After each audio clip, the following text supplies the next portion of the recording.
అబద్ధ మాటలతో ప్రజల్ని నమ్మించి అధికారంలోకి వచ్చినప్పటి నుంచి కూడా తాను ఏదైతే అవినీతి కేసులో 16 మాసాలు జైల్లో ఉండి క్షుణ్ణంగా బ్రిటిష్ పాలనను గురించి తాను రీసెర్చ్ చేశాడు. రీసెర్చ్ చేసి బయటకు వచ్చి ఎట్లా అయినా 19 ఎన్నికల్లో ప్రజల్ని నమ్మించగలిగితే తన లక్ష్యం ఏదైతే ఉందో భారతదేశంలో అత్యంత ధనికవంతుడు కావాలి అనేటువంటి లక్ష్యాన్ని ముఖ్యమంత్రి అయితే కానీ చేరుకోగలను అనేటువంటిది తన తండ్రి ముఖ్యమంత్రిగా ఉన్నప్పుడు చూశాడు. అలాగే బయటకు వచ్చి జైలు నుంచి బయటకు వచ్చి తల్లి, చెల్లి,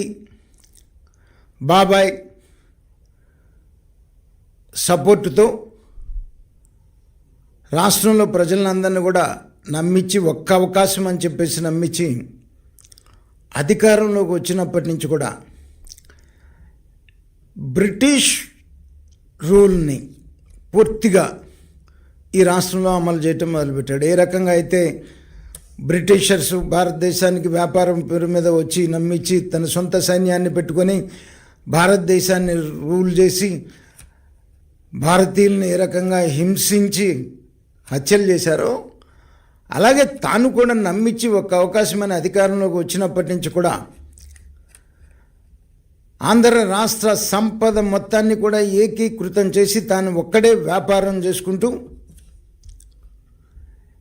ఎవరిని ఎమ్మెల్యేలను కానీ మంత్రులు కానీ దగ్గరికి రానిస్తే వాటా అడుగుతారేమోనని దూరం పెట్టి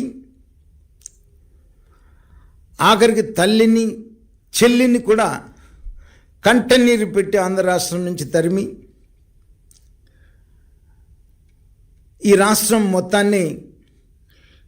దోపిడీ చేసి, దోపిడీయే లక్ష్యంగా ఒక దొంగల ముఠా, ఈ రాష్ట్రం మీద ఒక దొంగల ముఠా పడి ఏ రకంగా అయితే ఇంతకుముందు మనం సినిమాల్లో చూసాము, దొంగల ముఠా గ్రామాల మీద పడి ఏ రకంగా దోచుకుంటుందో ఆ రకంగా అధికారంలోకి వచ్చిన కాడి నుంచి ముఖ్యమంత్రి వాళ్ళ ముఠా ఈ రాష్ట్రాన్ని దోచేసి ప్రజల్ని భయభ్రాంతులను చేసి పోలీసుల్ని తన సొంత సైన్యంలాగా వాడుకొని